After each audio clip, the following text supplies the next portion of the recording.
Just a courtesy announcement that we are now live on the internet and our meeting portal.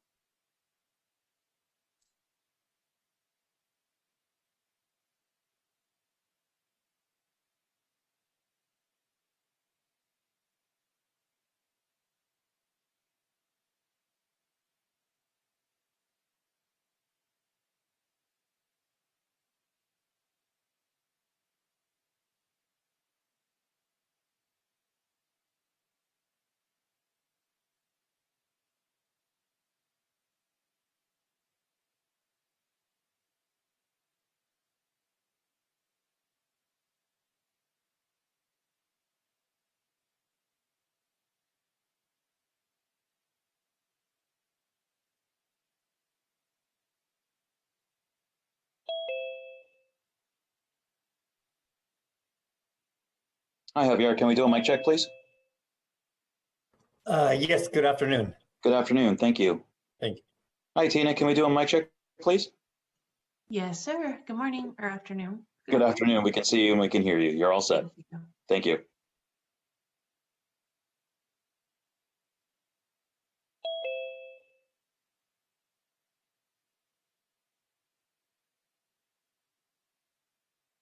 Hi, Molly. Would you like to do a mic check?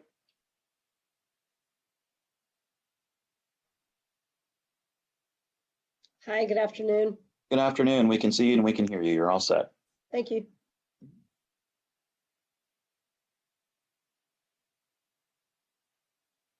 Supervisor, I know we've got a couple of minutes, but I wanted to give you a heads up that Jill is going to be your clerk today.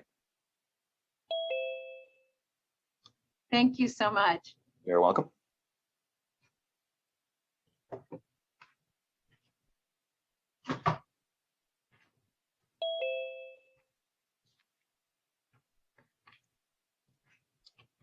Hi, Bob. Can we do a mic check, please? Good afternoon. Good afternoon. Thank you.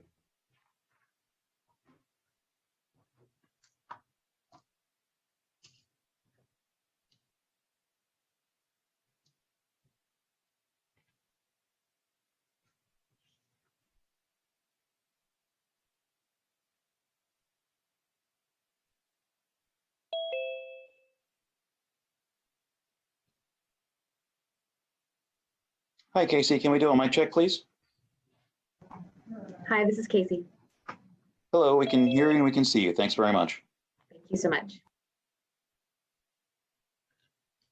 Hi, Christine. Can we do a mic check, please? Sure. Can you hear me? Yes. Thank you. Thank you. Dr. Dewan, can we do a mic check, please? Yes, good afternoon. Good afternoon. Thank you.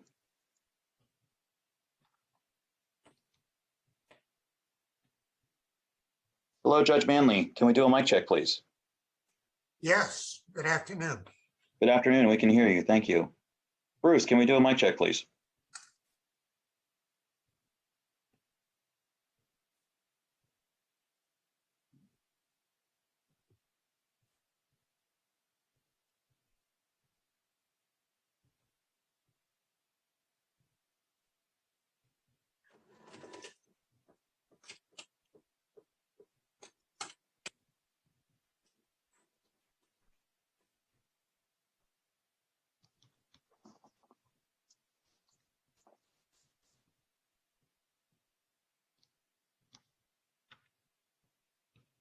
Recording in progress.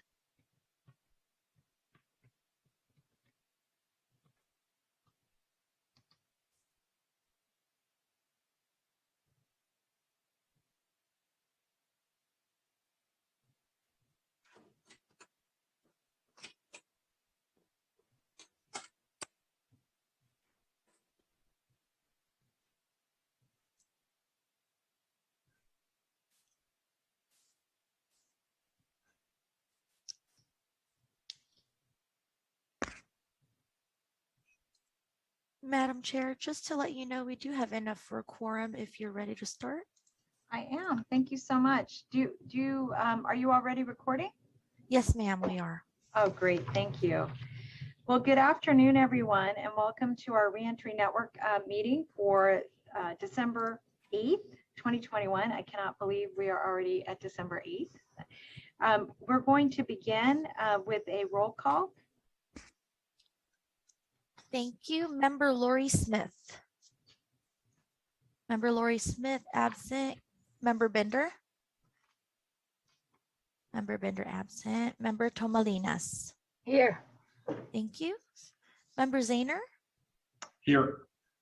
Member Jeff Smith. Absent. Member Hersig. Absent. Member Garnett. Absent. Member Hardy. Present. Member Cody. Absent. Member McClinton Brown. Absent. Member Esparza. Absent. Member O'Neill. Good afternoon. Member Silver. Good afternoon. Member Rosen. Absent. Member Angel. Absent. Member Nikolai. Present. Member Menikachi. Here. Member Terrell. Here. Member Mills. Here. Member Dewan. Here. Member Guxiola. Here. Member Fisk. Here. Member Marquez. Absent. Member Lee. Absent. Member O'Brien. Member O'Brien. Absent. Member Amador Lebeau. Absent. Rosua Trinidad, sit in for Rose Amador. Thank you, Member Trinidad. Member Williams. Yes, here. Thank you. Member Clifford. Here. Member Manley. Judge Manley. Present. Thank you. Member Hernandez. Member Hernandez. Absent. Member Day. Here. Member Crocker Cook. Absent. Member Mukoyama. Here. Thank you. Here. Member Vujeni. Juliana Ibrahim for Kishan Ujini. Thank you, Member Brahim. Member Mata. Member Joseph. Yeah, Paul Joseph here for Anthony Mota. Thank you, Member Joseph. Member Helkin. Here. Member Miranda. Member Miranda. Absent. Member Kendrick. Sorry, Miranda's here. Thank you, Member Miranda. Member Kendrick. Here. Member Ellenberg I'm here. and Chairperson Chavez. Here. Thank you. You do have a quorum, Madam Chair. Excellent. Thanks so much. Colleagues, what I'd like to do is see if there's any public comment from anybody who would like to speak to an item that is not on the agenda, but within the purview of the committee. We'll go to public comment, then our consent calendar, and then we'll continue with the meeting. We currently have 2 speakers on queue, Madam Chair. 3 minutes or? Thank you. Thank you. Our first speaker is Scott Largent. I am unmuting you. Please accept the unmute. You'll have 3 minutes to speak. The timer will start when you begin speaking. Good afternoon, everyone. Scott Largent, happy holidays. Hey, yesterday, well, actually it was evening time. I went by the fire department on the side of Bellarmine, kind of near the encampment area. And I went over there to try to inquire why they haven't done any type of code violations. I know this might sound kind of weird, but the fire we had several days ago with the K-rails in place, it was very difficult for people to get out. They were running through actual wood fences. These will eventually turn into K-rails. And the reason I'm bringing a lot of this stuff up, everyone that drives past this is familiar with the woodchucker, the guy that's methed out of his mind, that has built about a 4-story structure out there. He's burned the thing down now, I believe 3 times. And, you know, we have spare the air days, which, you know, you would think that people couldn't burn this massive amount of wood. This is not being burnt to keep people warm. Now, he does distribute some of the wood for meth, I mean, of all things. But I guess what I'm asking, oh, sorry about that. I guess I got a little broken up there. Keep going, Scott. You're fine. Okay, thank you. So I guess what I'm trying to get out, and I understand this is your district, Cindy, right there. Somebody needs to get on the horn with the fire chief. Somebody needs to get on there with code enforcement. Yesterday, he had so much wood dropped off there. Now, these are not just cuttings, they're literally trees. and now people cannot get out. Now, what I'm seeing is going to happen. It's going to be like that ghost ship warehouse. There's so much stuff that's compacted together right there. And when I'm on these meetings with the city, there's city and county advocate meetings, and I get the same response. We're not doing anything out there. You know, we need to get rid of this camp, which I get, but it's going to be there for the next 4 to 6 months until it's all swept. But they said, we're not doing anything at all. And I've been bringing up, hey, why don't we cut a couple fire roads out of here? Why don't we just make it safer for the people that are already there? It's no, no, no. Well, please take the time to go by there, just at the corner of Spring and Heading. And I mean, I'm just amazed that so much wood is being dumped there, and the fact that he's burning all this stuff. Now, I know the redwood is not good to burn in fires and several other types of wood. I mean, is he doing unauthorized burn piles? It is wild. It's twisted. These are the ones that are the problems out there. And the fact that he runs a chainsaw all night long, and a lot of people out there have respiratory issues like asthma, and you know, they suck in all these fumes all night long. And I'm sure you guys smell it over there at the county building, the jail, juvenile hall. It just doesn't seem right. Please initiate something through code enforcement or contact the fire chief. You guys can make this happen. It'll save lives. Our next speaker is Paul Soto. I'm unmuting you. You'll have 3 minutes to speak. The timer will start when you begin speaking. Yes, Paul Soto from the Horseshoe. It's a unique pleasure that I have to speak directly to a board where Judge Manley is seated. It's hard to kind of conceptualize the gratitude that I feel for the creation of his court, and to be here and to give input on a program that he designed and had input in creating. Plata versus Brown is the re-entry law. It was the law that stated that it was unconstitutional to have people in the prison system under the conditions that it was. I remember when I was reading a magazine, I was reading a National Geographic, and I saw the Auschwitz on how they were, how the setting was and the living conditions of the people in Auschwitz. Well, I started crying and openly weeping because I saw triple bunks. They had triple bunks in Auschwitz. I lived on a triple bunk in prison. And I didn't know that I was being treated like that or that it was wrong until I saw the magazine.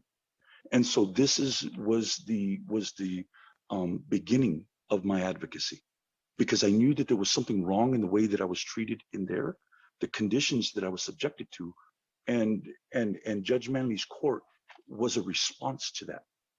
And so I went to, in 2016, I went to Conexión, and Conexión created this, it provided the space, it provided the resources, and it provided an additional element, and that is cariño. And cariño in Spanish means care. It means like a certain type of affection that is created so that the human being, when they go to this environment, they know that they're affirmed as a human being. And that affirmation I've carried through throughout my advocacy.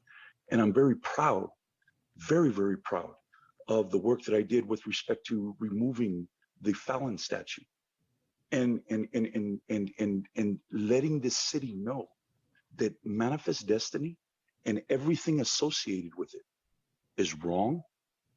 There shouldn't be a public glorification of that, and to know that it started from the Plata versus Brown, Judge Manley's court, Conexión, till today. So thank you. That concludes our public comment, Madam Chair. Thank you so much. I'm going to come back to my colleagues and thank our public speakers and go to the consent calendar. On the consent calendar, we have item 10, which is the minutes from our October 13th meeting. Item 11, which is our meeting schedule for 2022. Item 12, and this is our Reentry Resource Center quarterly dashboard. And item 13 And this is acceptance of a board resolution declaring a state of emergency still exists and meeting bodies will continue to meet remotely. I'd also, if my colleagues are comfortable, is I'd like to put item 4 on consent. It's a report from, item 4 is a report from relating to timely and appropriate sharing of information among custody health services, the behavioral health department services in the Superior Court. Judge Manley informed me that they're making progress and that this item can be received on consent. I'd also like to recommend that we defer item 8 to the next meeting. Item 8 is a report from the Office of the Sheriff relating to the gender responsiveness assessment of the jails. It's my understanding the vendor is requesting more time to complete their assessment. I'm fine moving this to February, but even if they're not done, what I'd like to request is that we get a preliminary assessment report with recommendations to this committee no later than February. Do I have a motion for the consent calendar? So moved. Thank you, Judge Manley. I'll second that. Thank you, Dr. Dewan. So we have a motion and a second. I see no hands from the public. I'll come back to my colleagues to see if there are any comments or questions from my colleagues. Seeing none, I'd like staff to call the roll for the motion. Member Tomalinas. Yes. Member Zahner. Yes. Member Jeff Smith. Member Jeff Yes. Smith, thank you. Member Hardy. Yes. Member O'Neill. Member Molly Yes. O'Neill. Yes. Member Nikolai. Yes. Member Minicucci. Yes. Member Terrell. Yes. Member Mills. Yes. Member Dewan. Yes. Member Gaxiola. Yes. Member Fisk. Yes. Member Marquez. Yes. Member Trinidad. Member Trinidad. Member Williams. Member Williams. Yes. Member Clifford. Yes. Member Manley. Yes. Member Day. Yes. Member Mukayama. Yes. Member Brahim. Yes. Member Joseph. Member Joseph. Yes. Thank you. Member Helkin. Yes. Member Miranda. Yes. Member Kendrick. Yes. Member Ellenberg. Yes. And Chairperson Chavez. Yes. Thank you. Thanks so much. All right, so we're going to move on to item 5, and this is a system improvement relating to autism spectrum disorder, traumatic brain injury, and fetal alcohol syndrome. And I know we're going to have a few presenters, and I'm not sure who we're starting with. I think Sherry, are you our fearless leader, or is it Michelle? It's Michelle. Okay, great, thank you. Great. So I'm going to go ahead and share my screen.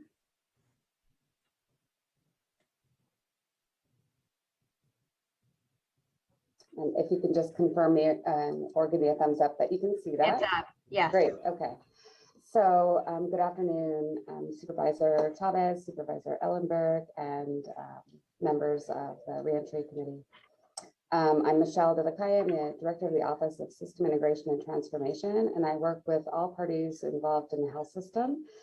And we have worked together to collaborate on these 3 different requests coming from Reentry Network to align and figure out how we can address some commonalities across these different disorders.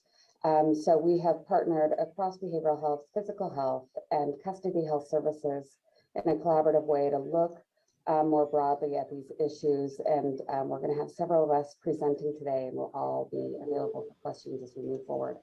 So I'm going to invite Bruce to join and talk a little bit about kind of how we came to executive function disorder as the focus of our collaboration. Bruce? Thank you. Good afternoon, Supervisor Chavez, Supervisor Ellensberg, and the committee. As you know, 14 months ago, our department was asked to look at fetal alcohol spectrum disorder and identify the gaps in both screening, assessment, and providing services to that population. In the early phase of our plan, we were able to be successful in developing a prevention and campaign to address fetal alcohol syndrome disorder, as well as to engage in committee work with both primary health and with criminal justice department. And in the ensuing meetings, as well as collaboration with the partners, we have identified some of the overlap between autism spectrum disorder, traumatic brain injury, fetal alcohol spectrum disorder, and a variety of other brain disorders. And in stepping back and looking at that, all of those disorders ultimately have origins in the ability of an individual to have a proper executive functioning.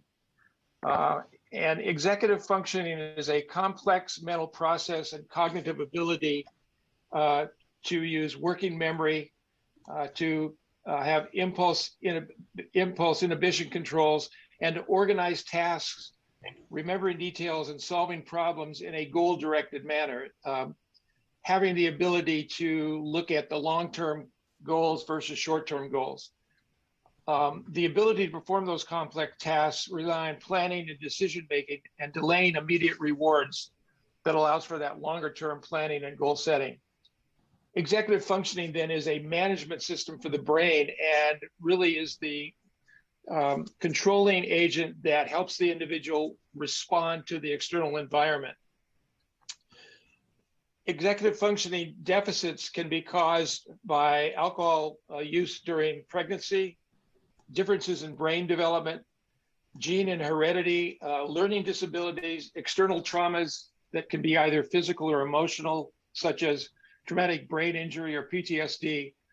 All of those can affect the variety of elements that are higher functioning executive functioning abilities, which this circle provides you an overall view of the variety of elements that go into executive functioning.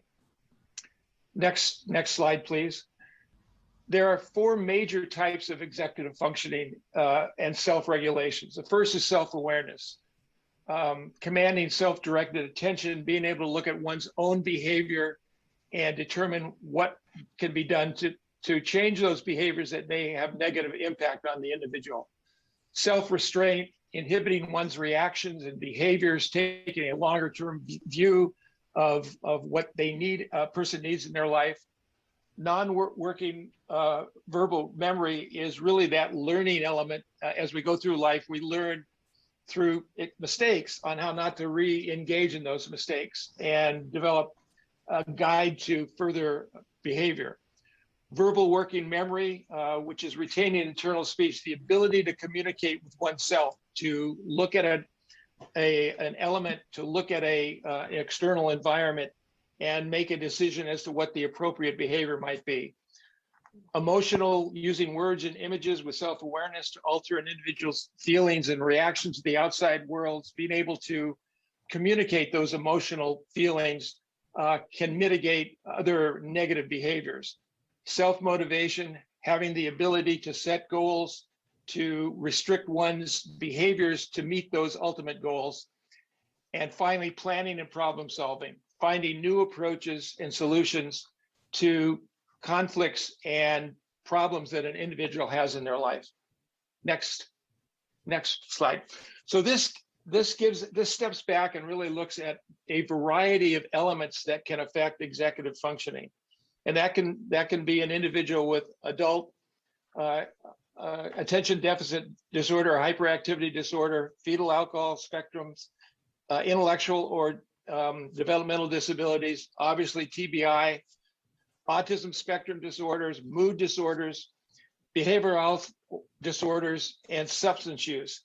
And what's important to keep in mind is that an individual with executive functioning disabilities may have a variety of these elements that are contributing to those functioning issues. And that's where it becomes more difficult to screen and determine what the best interaction and intervention can be to begin to address those executive functioning deficits. With that, I'd like to turn this over to Dr. Day. Thank you, Bruce. And good afternoon, Madam Chair and colleagues. I'm going into the incarcerated populations and executive functioning disorders. And what we do see is a significant incident rate of executive functioning disorders in our justice involved and incarcerated patients. Pretty much this is what we're seeing, that the cognitive functioning and incorporation of problem solving, planning, organization, decision-making, attention span, and impulse control are fairly impaired. And these functions we do know are essential for the patients and or the population that are incarcerated for their self-agency, their ability to self-regulate, and for them to have goal-directed behaviors. We're also seeing that literature supports that patients and populations that are incarcerated that do have executive functioning impairments that may increase their propensity for continued criminal behavior, for recidivism, for breaking the law, and then of course for reoffending. Next slide. What you see here, this is a pretty busy slide. However, this is a slide that gives a quick overview of points of contact through the justice system. And so as patients come in, they come in through a central area, which is an access to care through booking. And so this general landscape that, this general landscape that you're seeing basically shows these justice points. There are three phases that as the patients come in through booking, they have their pre-justice input phase where they're coming in, and these are a life that they've had prior to coming into the custody setting. And of course, and then they have their interactions in custody in that custody setting when they're booked into custody. Then of course, they had that post-discharge afterlife release. Next slide. So I'm going to primarily look at those patients coming in through booking and the interactions for those patients.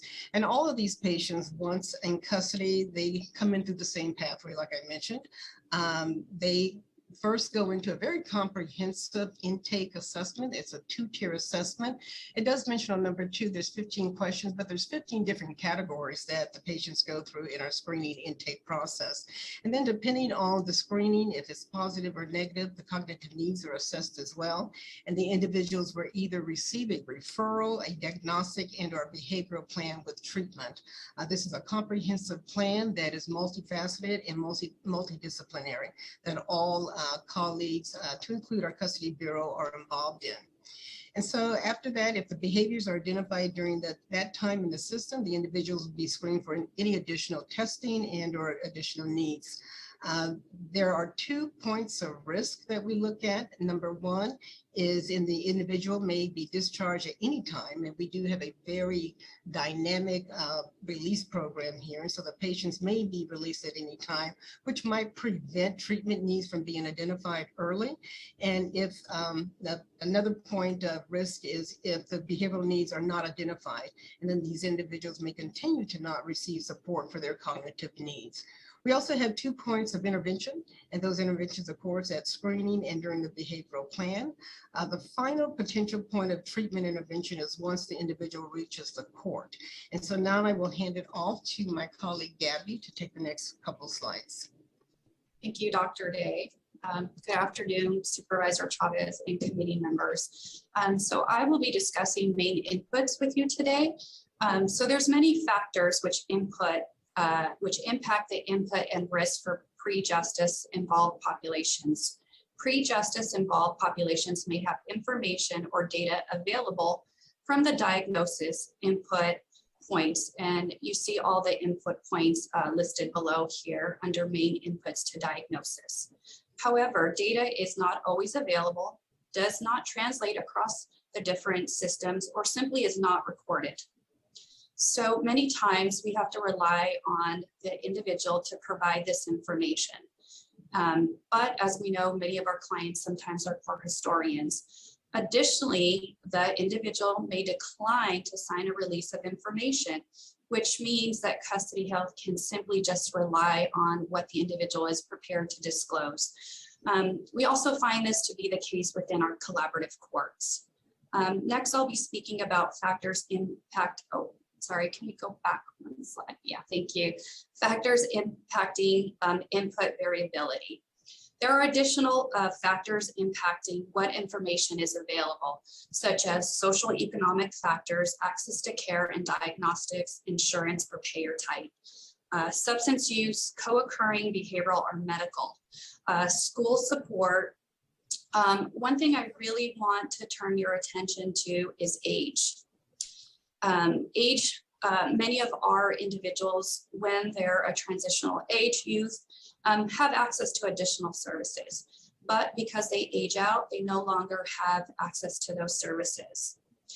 And in addition, acknowledgement of, any kind of executive functioning disorders that's going on for the individual is the first potential point of intervention, which custody health can further evaluate for characteristics of cognitive need.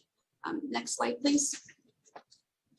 Okay, so this slide depicts post-discharge. Individuals are linked to programs and systems of support for post-discharge and will receive general follow-up through reentry, jail diversion, housing, and healthcare. This is a point of risk as well because these individuals may fall through the cracks and never commit or connect to any of these systems or just engage with the different systems of care.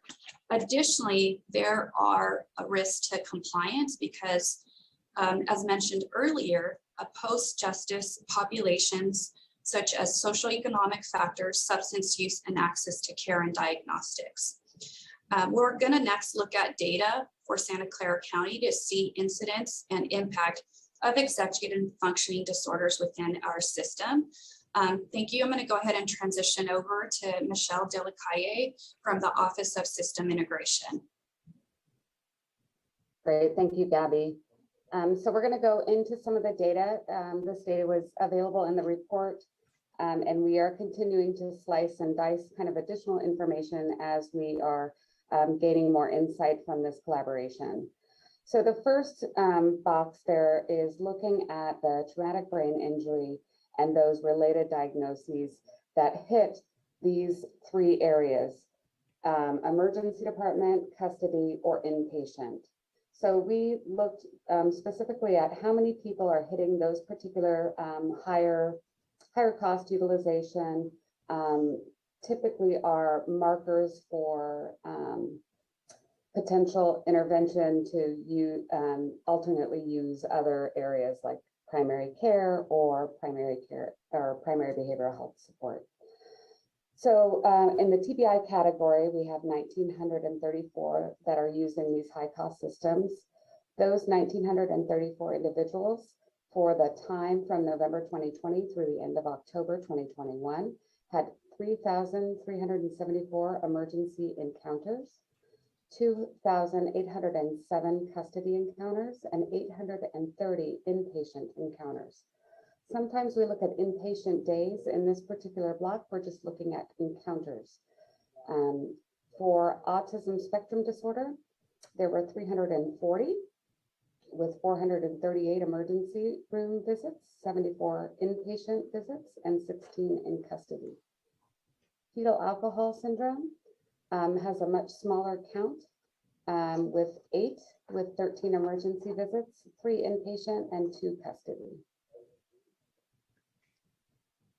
We've added some additional executive functioning groupers to this to really look at how else we might see this overlap in an executive functioning disorder hit these same high cost areas. So we looked at intellectual developmental disability. In this population, we had 984 individuals hitting the emergency department 1,815 times, inpatient 396, and in custody 132 encounters. ADD and ADHD, 1,309 total patients that hit the emergency departments 1,944 times, custody encounters at 636, and inpatient at 332. And I know that's a lot of information. I anticipate a bulk of questions coming, and hopefully we'll be able to answer some of those. The next thing really looks at kind of the total population, and we broke it down somewhat by age. So this is a broader net. So you'll see that the numbers don't add up to the previous numbers. So this is the total number of ASD, autism spectrum disorder patients that we have, including in the ambulatory settings. So these previous numbers, this top number includes only those that are using these services. This next set is the total number. And I don't want you to have to do math, so I did that for you, hopefully, correctly. So this, we really wanted to break it down by ages. As Gabby had mentioned, that transition time can be at risk, especially because at 18, the ability for them to not provide consent to give information can play a role in us understanding if they have those previous diagnoses. So again, we still have a lot to look into in this broader swath of data and information. We have some crossover, so doing that fine detail work on figuring out is, you know, of the 1,400 with IDD, how many may also have ADHD or ADD diagnosed.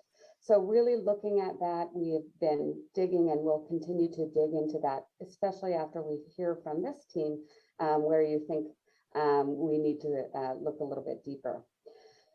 Some of the interesting components here for me is the drop in the number of ADHD and ADD from the 13 to 18 to the 19 to 26. Now, again, this is point in time, but I think it's interesting to know a little bit more about that. Also, that significant jump between the 19 to 26 and the 27 to 65. So again, I think there's a lot of interesting information here, and we really just have to find the actionable parts of this. I see a hand up. Do you want me to answer questions now, or should we go back? What I'm going to do is I'm going to go to the public first. So I'm going to ask my colleagues just to write their questions down if your memories aren't long, and then I'll come back to you. Great. I'm going to hand it off for Curtis. Curtis is going to share a little bit about some of the gaps and the risks that we've identified collaboratively. Curtis? Yes, can you go to the next slide? Good afternoon, Supervisors Chavez and committee members. My name is Curtis Ohashi from Valley Medical Center. I'm going to talk a little bit about the risks and gaps in our current system in dealing with these populations. The first one we have listed is screening or lack of screening, access standardization, and social factors that contribute to underreporting and underdiagnosing this particular condition. The second one is treatment and services home base is lacking. Many of these individuals don't have a treatment home. So as an example, if you consider the TBI population, they don't fit quite with behavioral health. And with primary care, we lack a lot of expertise in managing that population. For adult treatment, a lot of that is focused on coping strategies rather than improving executive functioning, or what I call workarounds to deal with the deficits. Access, again, is always a consideration and a barrier. And as an example to that, Michelle shows a slide about the TBI population being the significant volume population that we're looking at. Quite often, the best practice for TBI is neurocognitive rehabilitation. Not every community has those services, and those services are actually very difficult to access for people that have limited cognitive abilities. Next category is compensation. Often these individuals, as we mentioned before, will develop compensatory behaviors to mask the deficits, which makes it more difficult to detect these type of underlying conditions. And also there's quite a high prevalence of substance abuse with the populations that we're discussing now. And then the last one is referenced before. We're all very familiar with that cliff that happens when somebody goes from 17 to 18, and the lack of continuity of care that happens as a result. So I'm going to pass it back to Michelle. Great. And so what we kind of came together to do was look at, so what's next? And we took it from an approach of immediate kind of short, mid, and longer term. And really what we want to look at is how can we support an individual with executive functioning disorder across the lifespan? Because there's different components that affect these individuals at different parts of their life. Being that we're at reentry, we know that custody health services is an important part of that, especially when they become justice involved. So in the next we're currently working on it right now. From now until the next 12 months, we will be initiating a pilot in collaboration. So we're going to work with this team that you've met with today, that we've been collaborating with, and we're going to work on a population focus, really targeting these three kind of key components: high utilization of emergency departments or lots of justice hits, the transitional youth, those 16 to 20, to really look at how can we get more data transparency in that grouping as they transition from childhood to adult, and then that concurrent substance use disorder. We're going to be looking at assessments and diagnosis, collaborating on treatment plans, looking at care navigation across from the justice setting into the community, and individualized high-touch care coordination, similar to what we've learned from our whole person care pilot. We're going to be doing a deeper gap analysis across the services, and looking at what families may need, what the community needs, and again, looking across the lifespan, how we support this.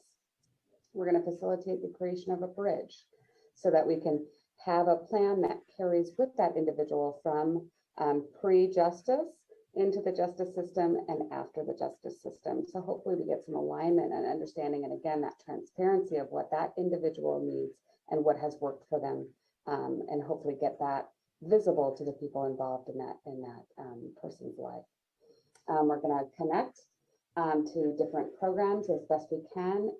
Again, we're looking at the California Advancing and Innovating Medi-Cal, the CalAIM programs, and looking how do we make sure that we capture any information and potential benefit for these members as they exit, or even before, hopefully to prevent justice involvement.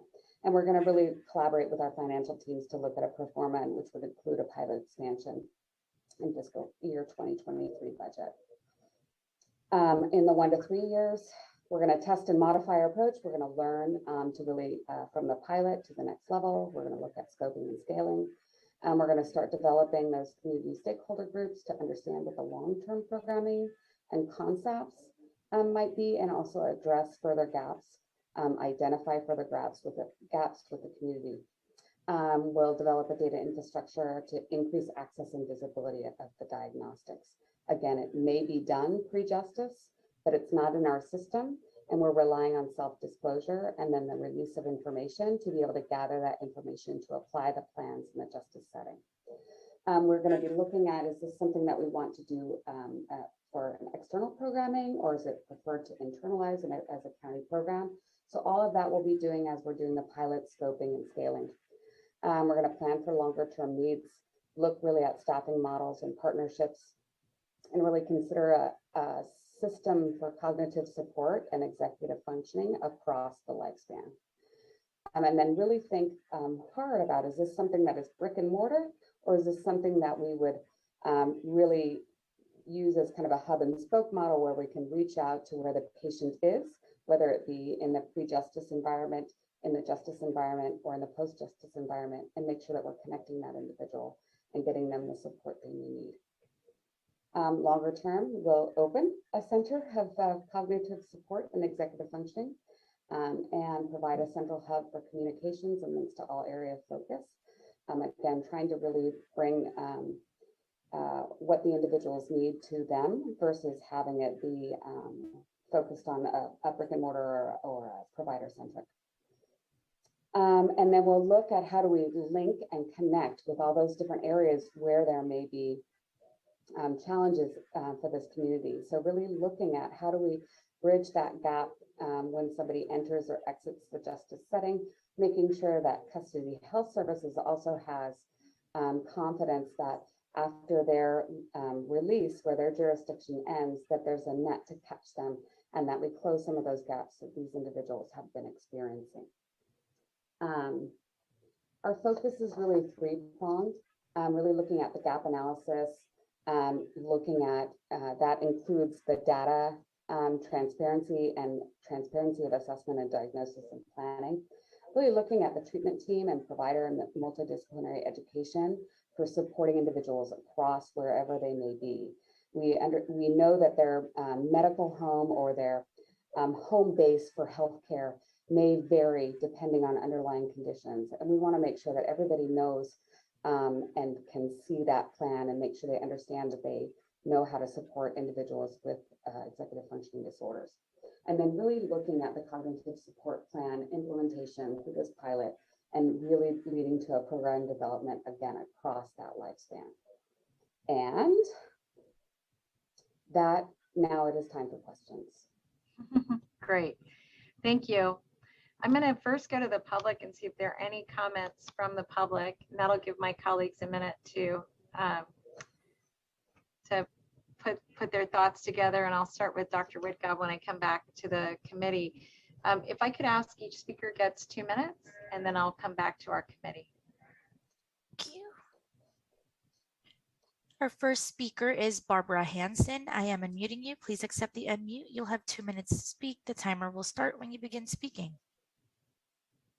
This is Barbara Hansen. I want to thank you for this report, for shining a lens onto this problem, this huge problem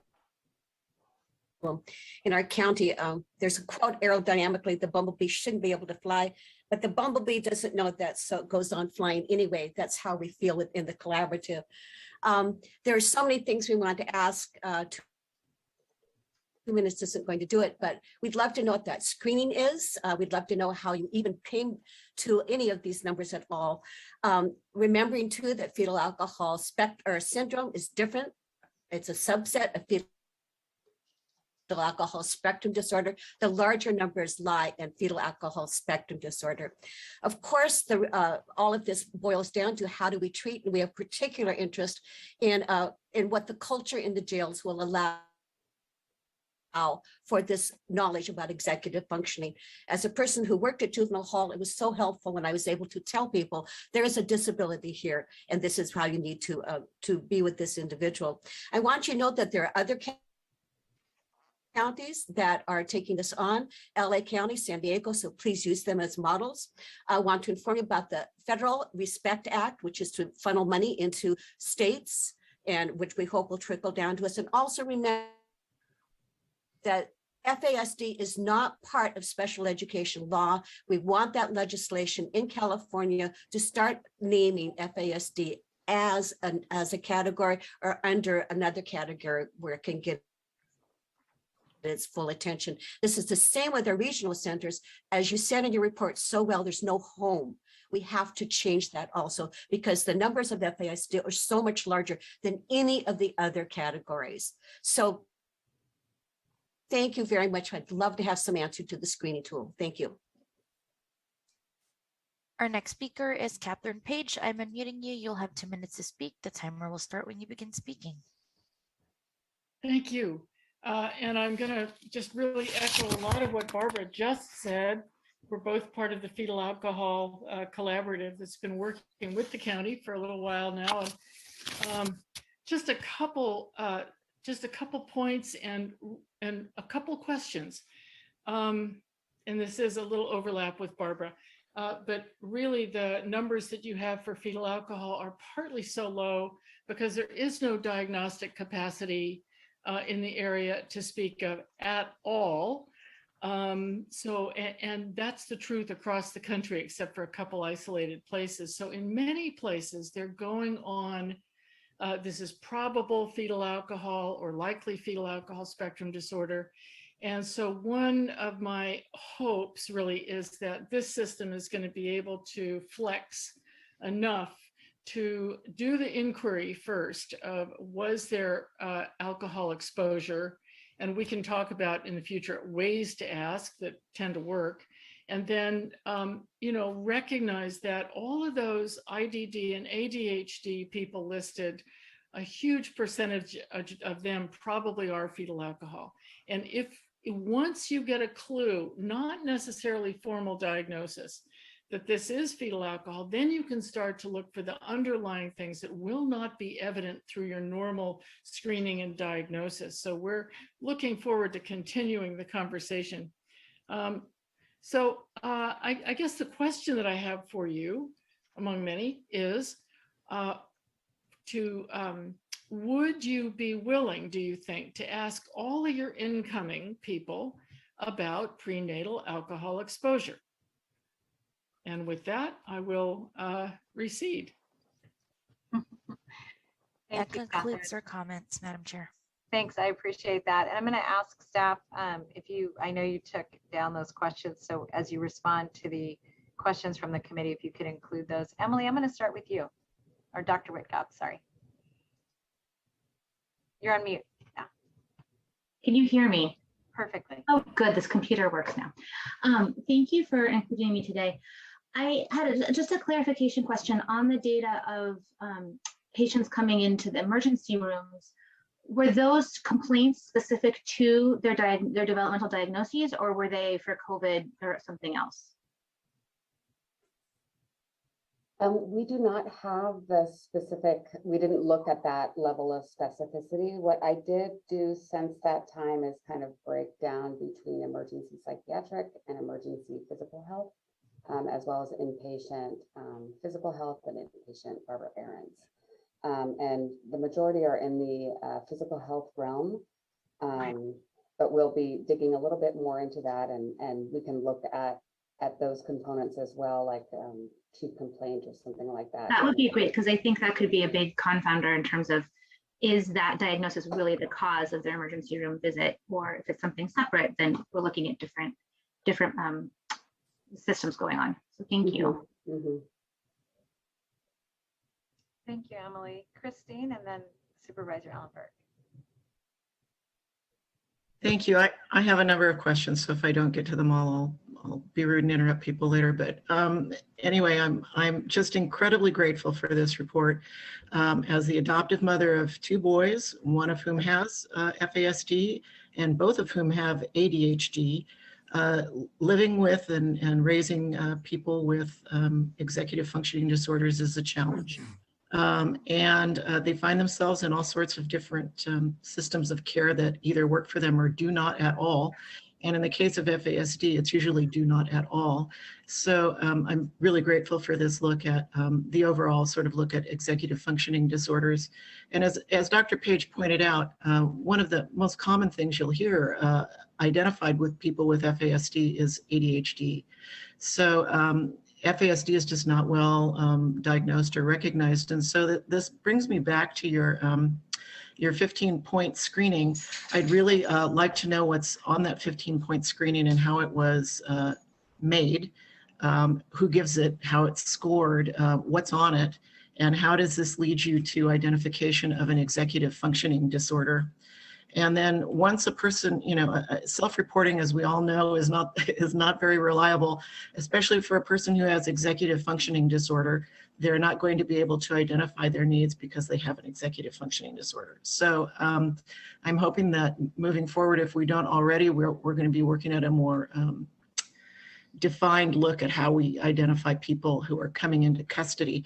I noticed you talked a lot about identifying people and their needs pre-custody and post-custody, but I'd like to know how the identification of someone with any of these conditions impacts their time in custody. Does this inform or change any sort of policy, practice at all while they're in custody? Does this change any policy or practice as far as how they're addressed in the court system, by the public defenders, by the district attorney, by probation, although that's a post-release situation? And if not, that's another area I think really needs some examination, is that you've identified people with these needs, just like you would want to identify people with a mental health disorder.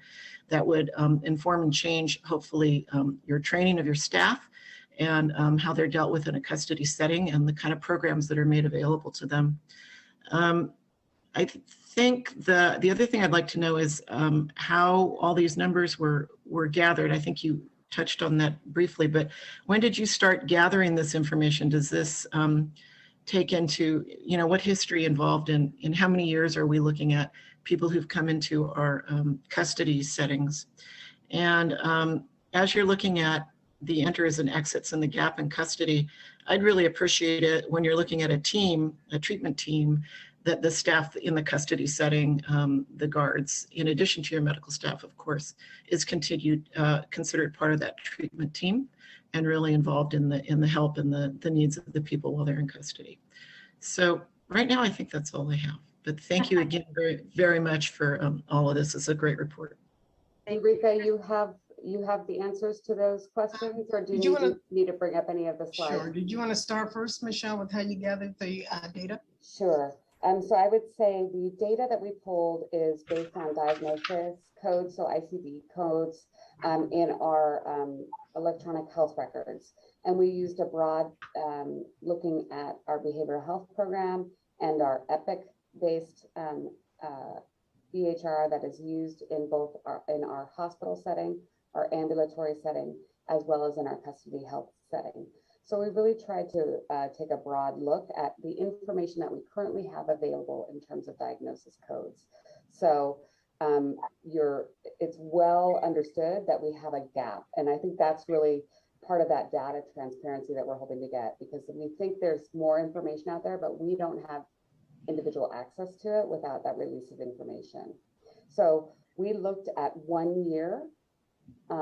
So for 1 calendar year, those diagnosis dates, that date that was entered into the system, we don't have that, but we do have information for a long period of time. So anytime a diagnosis would go in, we would have captured that from the time that we've had them in the HealthLink system or the EPIC system that we work with in custody and in the hospitals.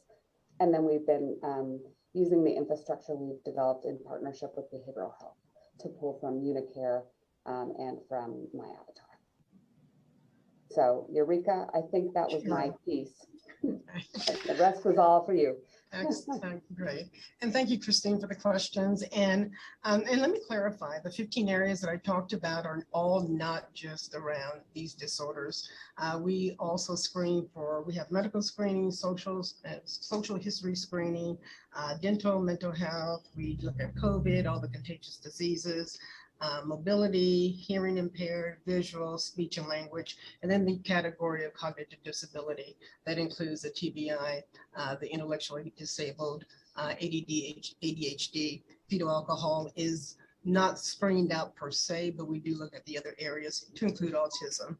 Once the patients come in, there's a battery of questions on the intake screening that is asked by nurses. As everyone has mentioned, sometimes when the patients are coming in through booking as a point of entry, they're not the best historians a lot of the time.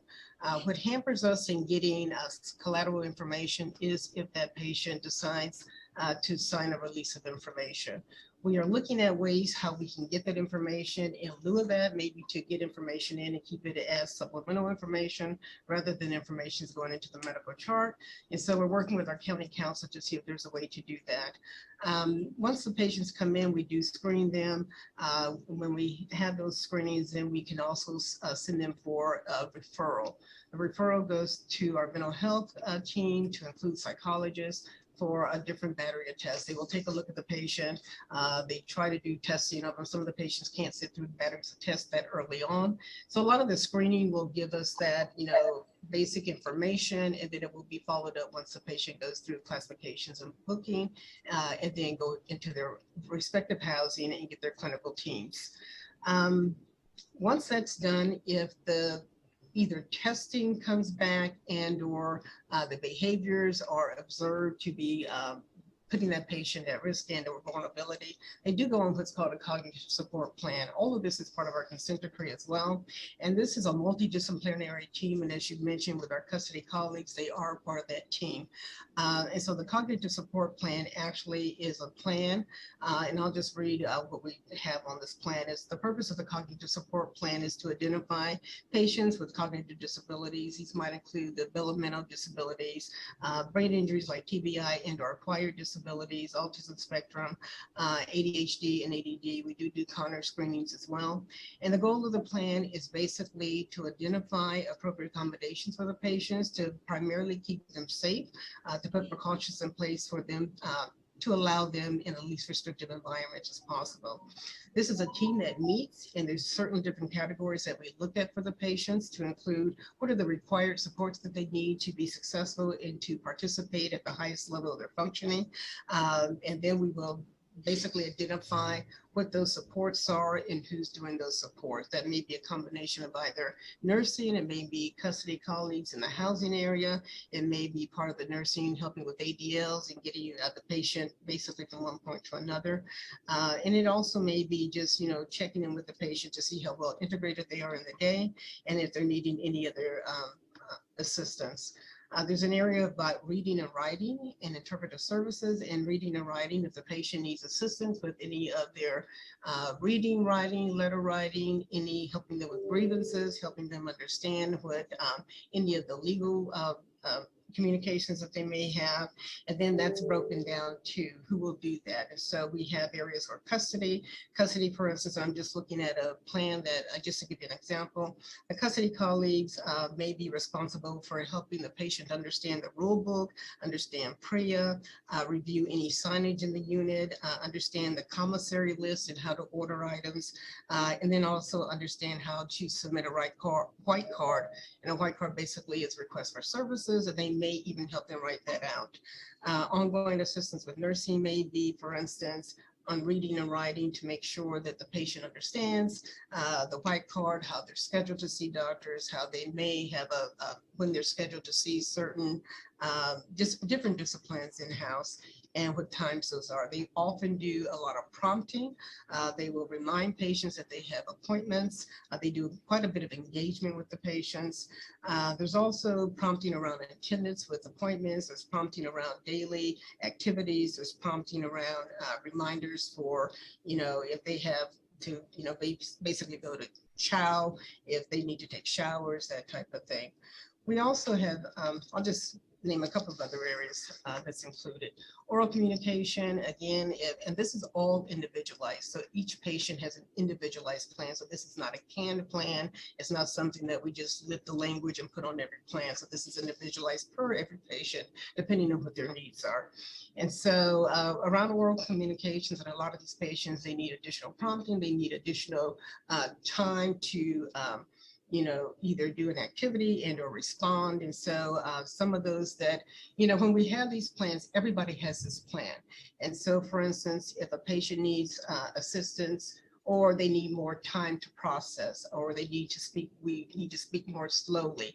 You might need to write things down. Sometimes we're using pictures to help communicate with some patients. Some of it is repeating back instructions slowly. A lot of the things that we put in writing, we say it's they call it a TAPE score less than 3 or 4, which is a grade level. So we're doing at the basic level of understanding, and a lot of the reading and writing materials that we provide, these are all vetted through so that we're not, basically diluting down information to the point where it's not evidence-based, if you will, if it's around any kind of medical information, that type of thing. We also provide instructions in step-by-step, and it also may be, you do, step 1 and then give step 2, so that you're not giving multiple multiple instructions where the patient has problems, especially if they have that ADHD, ADD problem, organizing their thoughts and the cognitive processing.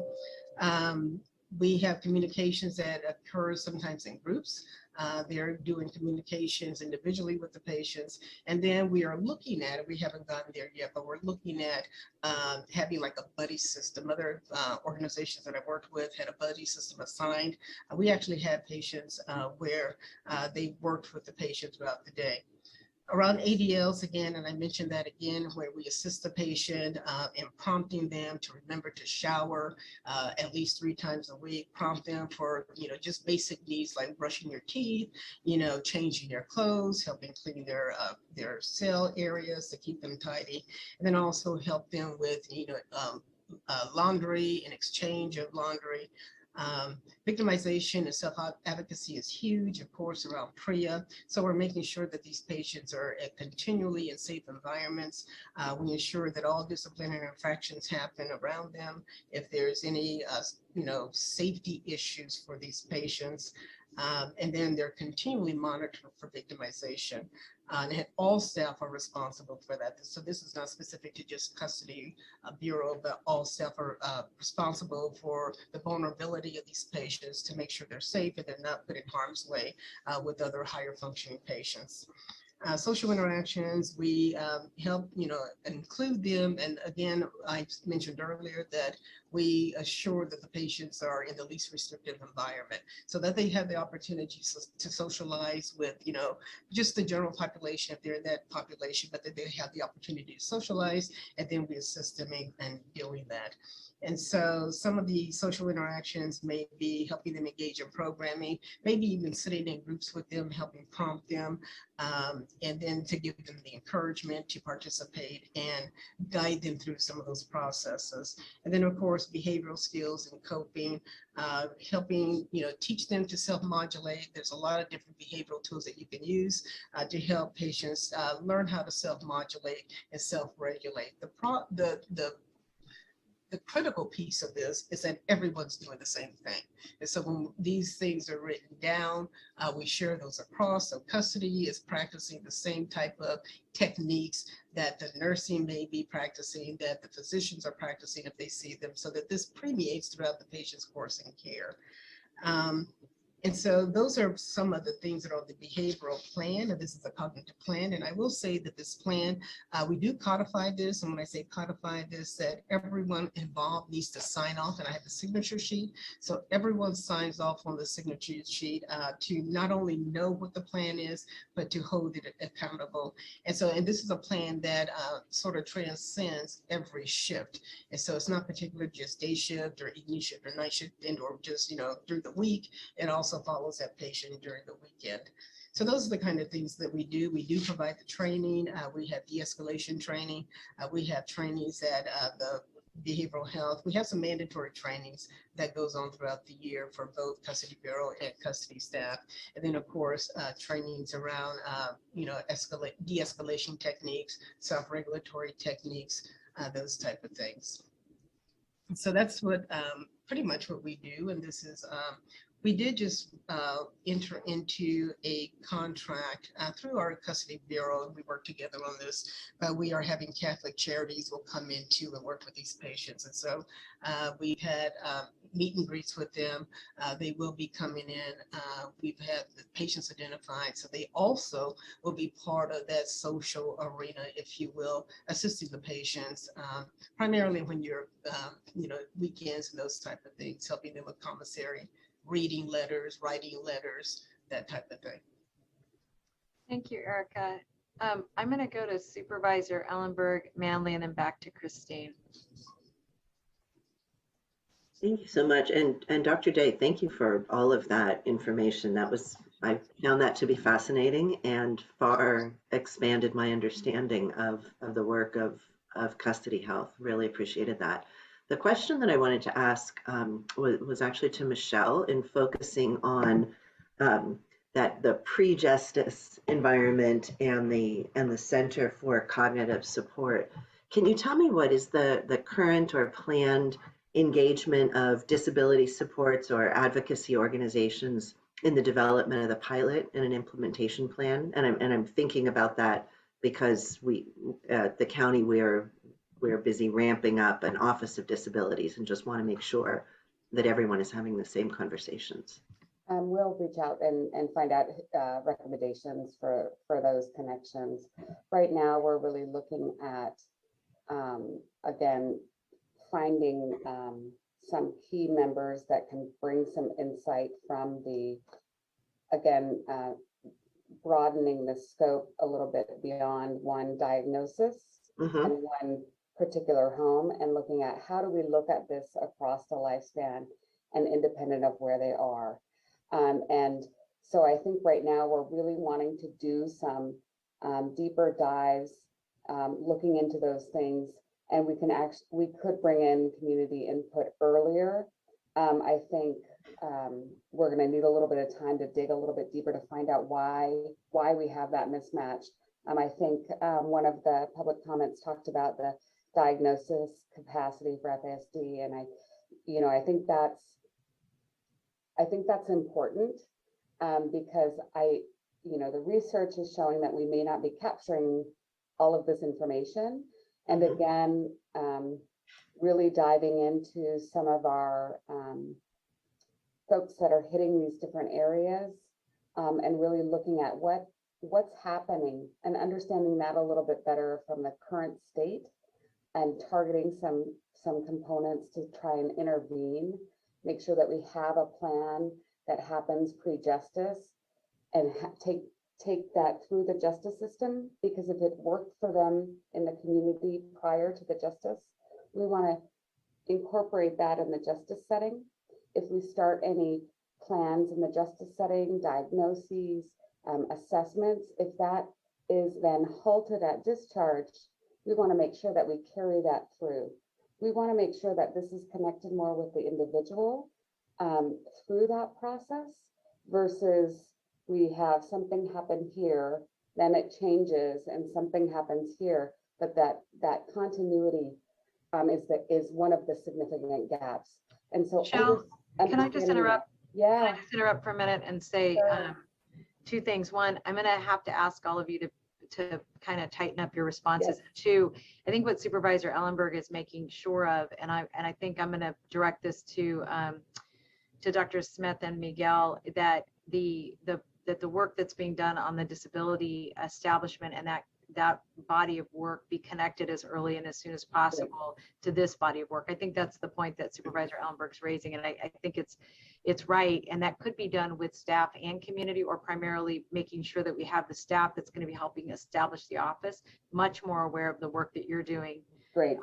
Then I, because I think we just have to accept we're a large organization, still relatively silent. Back to you, Supervisor. Yeah. Perfect. Yeah. Thanks very much. And Michelle, I appreciate that perspective of the whole person. And really, to that point, while the connections to the reentry network really make sense for the portion of people with executive function disorders who are already in jail or on probation, makes sense. But since the work, as described, is intended to not just address incarceration and recidivism, but really the full spectrum of supports for people with executive functioning disorders that might ultimately help prevent engagement with the criminal legal system, which I really hope is front and center as one of the goals. I think that connecting this work as well to Valley Medical or behavioral health might really be a good place for this. If we are centering the broader work in reentry, I'm concerned that it might be stigmatizing, and people might feel, who are not already system engaged, feel that this is not the place for them. So as you're developing this, I would really like you to just give some thought to how reentry is a component, but the overall connection is not through reentry. Yeah, and let me just say, Supervisor Ellenberg, I think that's right. And one recommendation that I want to make that I hope is helpful is that I think that, one of the reasons I'm so excited to see Emily on WITGOB and Curtis is that I also think that the Child Diagnostic Center that we're looking at is really there's some, like, we're all looking at this from very different systems, but that center to me is the place where a lot of this work is going to rest as it relates to children and families.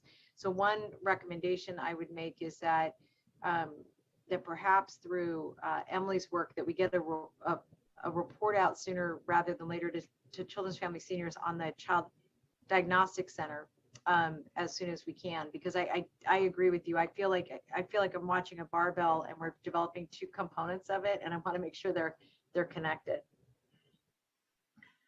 Thanks very much. That's all I had. I just want to appreciate the staff again. There's been a lot of really helpful information today. Yeah, it's really very impressive. Judge Manley? Yes, thank you. Let me try to be very brief, as brief as I can.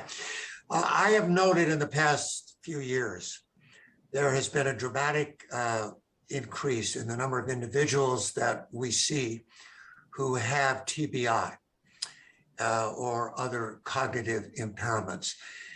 The challenge is, to me, that we really have no treatment plan at all for them. I get treatment plans every day for many people. And what I'm wondering is, are you looking at other systems that have made this work? For example, I have a veterans treatment court with a large number of individuals in it. Nearly all of them have TBI.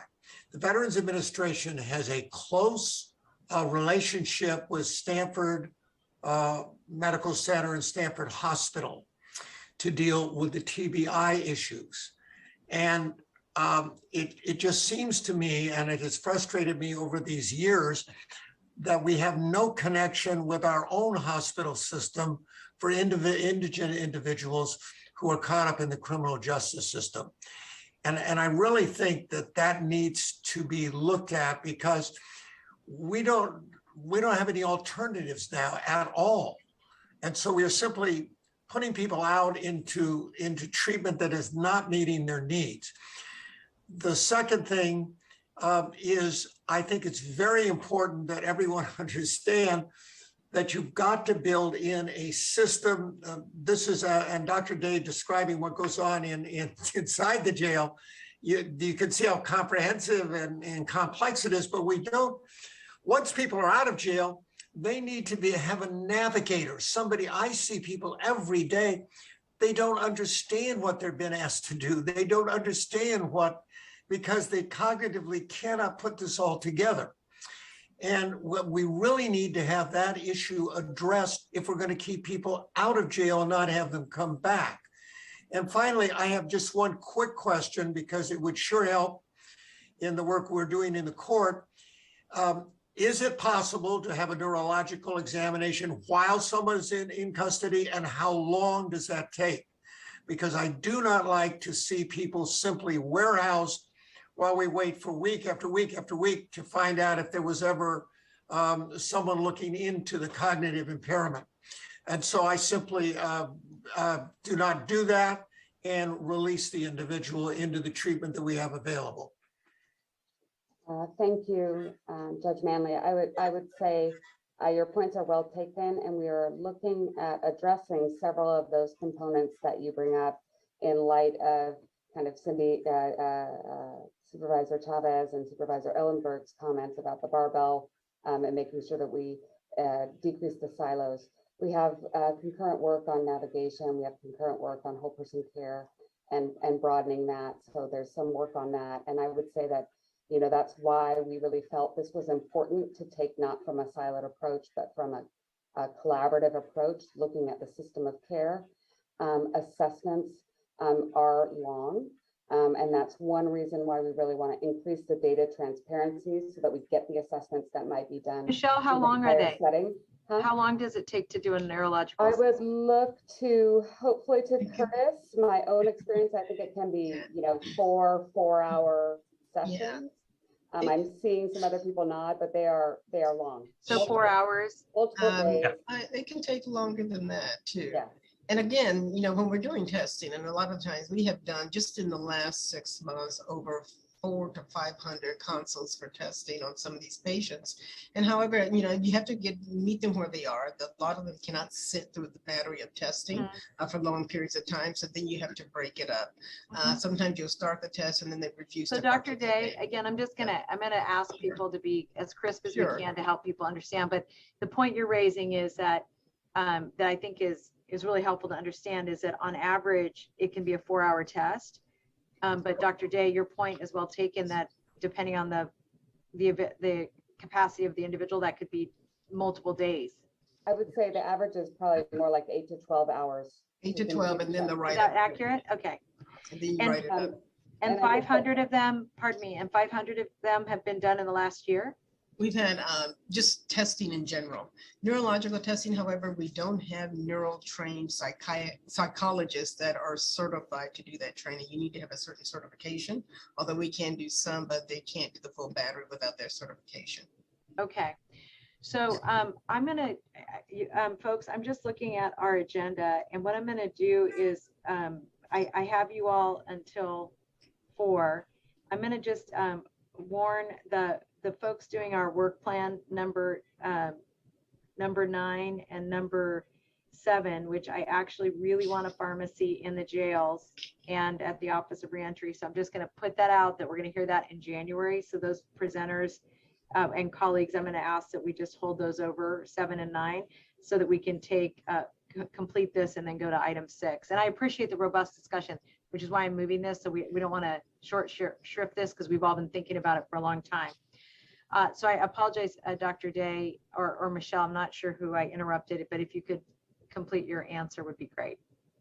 Or if you did. I think 8 to 12 hours, we want to make sure that if it's started or any of the testing is done while in the justice and the custody health setting, that we capture that on the release as well. Those are also very important factors, and that's why we want to kind of carry it through. Yes, I think everybody here is in agreement that we want to extend care given in custody, out of custody, and vice versa. Mm-hmm. Yes, okay, great. Christine?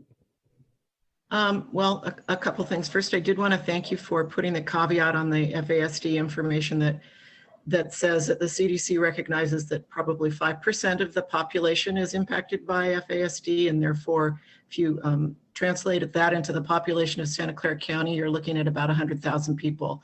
So the number that are reported here in your report is definitely not capturing everybody. But again, we don't have a good system for evaluating people and identifying people with that disability. I had to take my son to Seattle to get a diagnosis. Wow. I had to take him upstate to get a diagnosis. I couldn't find one here in California. So I also just wanted to say that I was listening to a presentation recently out of Canada where they were talking about justice involved people in Canada, and they had set up in this one county something they called a vulnerable persons list. So if you had an identified disability, you know, hopefully pre going into the justice system, once they were picked up by the police, they came up on this system, and that could be someone, also a senior with dementia, like we have those systems. But these were people with autism, FASD, you know, these executive functioning disorders, so that when they were taken into custody or they went into the jails, people were already aware that you were going to have to handle this individual very differently. They weren't going to be able to take 12 instructions. You know, they may have sensory issues where you need to turn off your lights when you're arresting them. You need to not put handcuffs on them or they're going to escalate, that kind of thing. So I'm hoping we can start brainstorming about doing something like that in our county to help identify people before they go into the system itself, or when they're, if for whatever reason that they're picked up. And the last question I wanted to ask is, do we have any neuropsychs on staff for the jails? I think they just said no. They just said no. Yeah. Because isn't that the person that's going to have to do these 8 to 12 hour evaluations to get executive functioning? I mean, or are they done by psychiatrists? I'm just curious, so you don't have to answer me right now. That's it for me. Thank you. Thank you. Dr. Day, did you want to respond to that? For the neuropsychologist, we don't have certified. They need to be certified in certain neuro training. And so the psychologists that we have now are not neuro certified. They have some coursework, but they technically should not be doing a full battery neuropsychology exam. Now we could also advertise for that, as we have a natural attrition and have psychology vacancies. But certainly that's something that we're looking at doing. And I'm also staff training. Yeah, and thank you, Dr. Day. And we also have a contract with external partners that we might be able to restructure. They would have to come in, yes. Yeah. Dr. Smith? I just wanted, from a medical perspective, to talk a little bit about neuropsych testing. I think it might be helpful for those listening to understand the degrees that we're talking about. Most of the executive functioning disorders can be diagnosed or suspected by a physician, a psychiatrist, or a psychologist. But neuropsych testing is a much more intensive evaluation. We go through a full battery of tests to identify exactly in the brain where the dysfunction is and delineate subtle differences. Executive function is a complex process which requires lots of parts of the brain to be effective, and so you can have different parts of the brain that are dysfunctional and you have the same symptoms. So not everybody who has executive function disorder requires a full battery of neuropsych testing. It depends on the particular situation and the evaluation. So if you use another organ system, take the heart, for example, not everybody requires a cardiac echo or a catheterization. You have to evaluate it first and then move on forward. So I don't want anybody to believe that, we should have a goal of having, a huge number of neuropsych tests done in the jail. That would be not a valuable effort. Thank you. That's we're all learning with you, so we appreciate that. I know only half of us here aren't doctors, so. All right, thank you, Dr. Smith. Wes, and then Casey. I just have a question. Bruce, in your executive dysfunction presentation, one of you had mentioned PTSD, and I don't know where PTSD falls in this. I do know that when I was working for the VA, there were a lot of cognitive dysfunctions due to PTSD, but they seem to have been lost in this discussion. Is it, or is it? Did I hear? No, I talked about trauma, Wes, and that would, from my perspective, trauma certainly would encapsulate PTSD at one end of the spectrum. Okay, so that could be one of the causes for executive function that Yes. you are just considering. Okay, thank you. Thanks, Wes, for the question. Casey? Thank you, Supervisor Chavez. Taking in mind your comments and also Supervisor Ellenberg's comments about the relationship between the Children's Diagnostic Center and the center that we're talking about here for executive functioning, I'm wondering what supports are available for families. I would imagine at the Diagnostic Center for Children that will have support available for the families supporting those children who might have needs. But at the Center for looking at the executive functioning in adults, I think that part of keeping these adults from reentering the criminal justice system is also making sure that their family members have adequate support to work with them and that they feel connected to their family. It's a huge part of keeping people out of the criminal process. So I'm just wondering what the envisioning is for supporting of the families as well.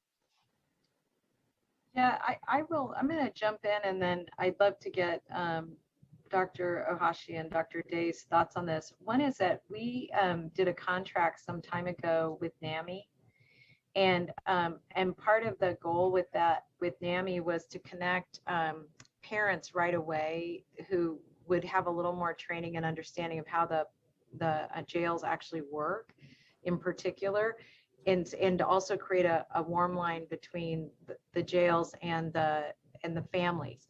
And one of the reasons for that was that the families know so much. I think the point you all raised about relying on the person to be able to tell you their experiences is so different than talking to a parent, and the parents know about the medication and when the medical appointments happen last. I will say that that our initial investment was pre-COVID. And I think we need to actually revisit that support. And the other thing is actually it was pre-you, Dr. Day, when we started this. And so a lot of the custody leadership has changed over from the sheriff's office. So I think we lost a lot of that connection. So I think it's worth us revisiting that contract and revisiting the opportunity. And the other thing I'll say is I was a little surprised to hear about Catholic Charities. Not in a bad way, but I think that's really smart to have them play a role. But it occurred to me that in addition to that, these NAMI parents are pretty well trained too on a different part of the system, more external, but one that we ought to take a look into. And when I heard Catholic Charities, it just reminded me that probably even one of the things we need to think about is connecting the providers with each other as well in terms of their learnings and the like. So I'll, through Dr. Smith, just ask that we take a look at where that contract is and whether or not it's also NAMI got new leadership in the meantime. There's been a lot of changes, so I think we just need to revisit that. But I don't know if Dr. Day or Dr. Ohashi want to respond to that. I'm happy to answer the question about the pediatric center. And so I think in treating pediatric patients, the goal is to treat the entire system, which is essentially the family where the child or youth lives within. So the short answer to your question is yes, we will have both support for the family. There'll be education if needed. And we will also provide referrals to treatment if any type of treatment is needed as well. Great. And if I could add in with Curtis, and Custody Health Services is working with Curtis with this pediatric center, and our medical pediatrician is also working so that we assure that those justice involved youth are involved in this process as well, and to offer not only the supports for the family, but resources and information. And so we're working directly with Curtis in looking at that structure. Thank you for that. Supervisor Ellenberg? I appreciate this a lot and just want to suggest that maybe Parents Helping Parents and SARC parents should be included as well, not just NAMI, since this is really inclusive of all IDD, not just mental health. Yeah, that's great feedback. Thank you. You know, one other point I want to raise too, this is just would be a request for future. First of all, I want to thank my colleagues for the robust discussion. I really want to thank the staff. I know that the thing I so appreciate about Santa Clara County, and the thing I so appreciate about the people who choose to work here, is that we're always thinking about what's the new thing, what do we need to be in front of. And so I will say to my colleagues on the committee, some of the reasons we can't get every question answered is that I think this is going to be a very iterative process, and we're going to be learning while we're doing. And I just so appreciate the staff really coming together and digging in on these issues. So one recommendation that I would like to make, this is a report, so we don't need to take action on it, but I would love to have this collective group come back in about 6 months just to help us understand what you've learned, where we are with the questions that have been asked, and also thinking more critically about expanding partners. And to that end, we've given a number of recommendations, so I just would want to make sure we talk to those partners and that those discussions happen pre-budget. So if there's any additions or changes that need to be made, we can act on them. The other thing is, Dr. Smith, I do think that one question I would have for your team is, you raised such a good point about the neuropsychologists. I wonder if we do have the flexibility in our current contracts at the jail to bring in those specialists as needed in the interim, as we're really better understanding what that workload looks like long term. I don't know if Dr. Smith is still with us. Yeah, I'm here. Yes, we can look into the contract that we have and see if we can expand it as needed, and have that back as part of the report when we come back to you. That would be great. Thank you. And then the other issue I just want to lift up is that I know you got an awful lot of questions today, and if that may help you actually shape a little bit about what you're thinking. I do want to just reinforce what Supervisor Ellenberg said about thinking about those partners that we were going to want to bring in sooner rather than later as the ship gets a little steadier and you're moving forward. So we'll ask you to come back in about 6 months. With incredible gratitude to all of you. I know this is building a ship while it's moving. Appreciate that you've been working with the Child Diagnostic Center and Dr. Whitgob. That's one of the projects that I can't tell you how completely excited I am by that. I mean, it's just where we need to go, is to be early, thorough, and deepen our partnerships, in particular with the school district. And I'm so pleased that Dr. Dewan is here, because I think that connection with the County Office of Education for all of this body of work, I'd like to just encourage that when the report comes back, that we've had a conversation with the County Office of Education. And then I don't know if Dr. Whitgob is still with us. But Curtis, since you're here, if we could also connect Dr. Dewan and her team with the work being done on the diagnostic center. She's already involved. She's about. She is? Yeah. All right, well, She's, Dr. Juwan, I'll be looking forward to you reporting out on this too at Children's Family Seniors. So I'll see you at the table with our colleagues. All right, we're gonna take, Molly, you're gonna get the last word and then we're gonna move on to our last item. Thank you, Supervisor Chavez. I'll be really brief. I just wanted to suggest that as part of something Christine Clifford said, which was she would like to hear some information about how executive functioning issues in criminal legal cases, clients, how that manifests and how those clients are treated.